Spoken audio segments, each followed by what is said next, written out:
Welcome to the slop farm. Enjoy the video. You begin by removing power, unplug the clock, and verify the mains rating on its label. This prevents shocks and guided troubleshooting. Once done, open the case and photograph the wiring so you can reassemble correctly. Next, use a multimeter to check continuity of the cord and primary fuse. This shows whether the supply is reaching the clock. Finally, inspect the transformer and visible connections for burn marks or loose wires. Addressing supply faults first saves needless work later. Now focus on the motor and drivetrain. Test the transformer output and stator continuity to confirm correct voltages, because a weak supply makes slow or erratic timekeeping. You should spin the rotor by hand. If it binds, clean bearings and check for bent shafts. If brushes exist, measure their wear and replace if below spec.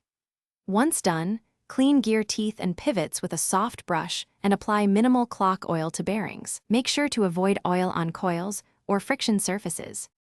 You reassemble the clock using your reference photos, ensuring wires and insulation are secure because loose wiring will cause intermittent failure.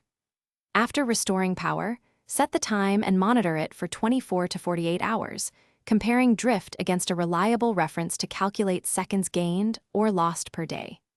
If the clock consistently runs fast or slow, make sure your mains frequency is stable. If not, replace the synchronous motor or the timing capacitor. These fixes correct persistent rate errors and restore reliable operation. Thanks for watching. Consider subscribing if we helped you today.